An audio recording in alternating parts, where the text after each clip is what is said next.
Halo teman-teman. Di sini kami akan membahas tentang tanggung jawab sosial perusahaan dan perlindungan konsumen. Di sini kami akan membahas tentang garis-garis besar yang terkait dengan pembahasan tanggung jawab sosial perusahaan dan perlindungan konsumen. Selamat menyaksikan teman-teman.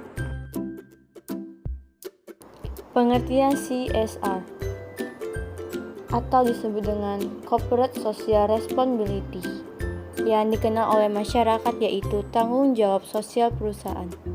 Jadi, tanggung jawab sosial perusahaan merupakan suatu konsep bahwa organisasi, khususnya yaitu perusahaan, memiliki berbagai bentuk tanggung jawab kepada seluruh pemangku kepentingan seperti konsumen, karyawan, pemegang saham, komunitas, dan lingkungan dalam segala aspek operasional perusahaan yang mencakup aspek ekonomi, sosial, dan lingkungan. Tujuan CSR menurut Saputri tahun 2011. Yang pertama, untuk meningkatkan citra perusahaan, biasanya secara implisit, asumsi bahwa perilaku perusahaan secara fundamental adalah baik. Yang kedua, untuk pertanggungjawaban organisasi atas dasar asumsi adanya kontrak sosial di antara organisasi dan masyarakat.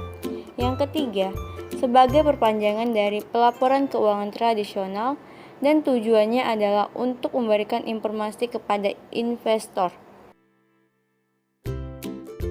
Teman-teman harus tahu nih, undang-undang yang terkait dengan tanggung jawab sosial perusahaan itu undang-undang nomor berapa sih?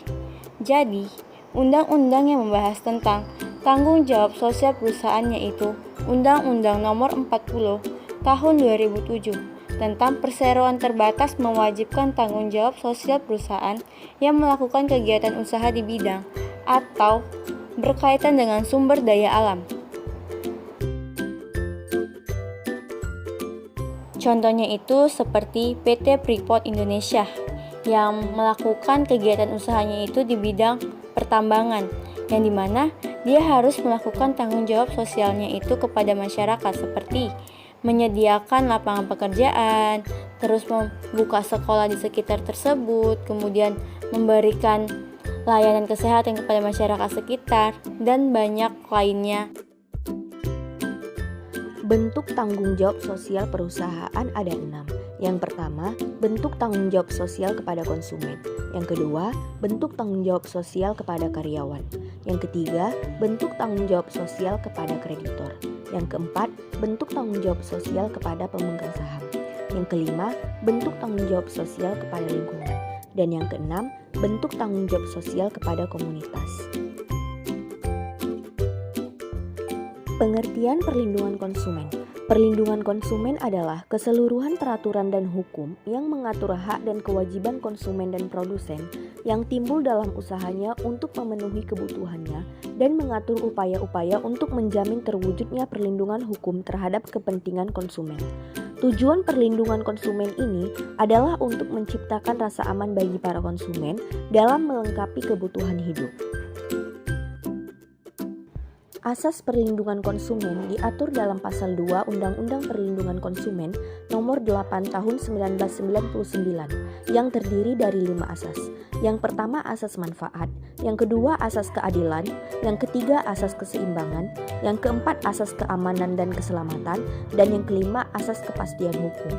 Hak dan kewajiban konsumen diatur dalam Pasal 4 dan 5 Undang-Undang Nomor 8 Tahun 1999, yaitu sebagai berikut. Yang pertama itu kita masuk kepada hak konsumen. Yang pertama ada hak atas kenyamanan, keamanan, dan keselamatan dalam mengkonsumsi barang atau jasa. Yang kedua hak untuk memilih barang atau jasa, serta mendapatkan barang atau jasa tersebut dengan nilai tukar dan kondisi serta jaminan yang dijanjikan.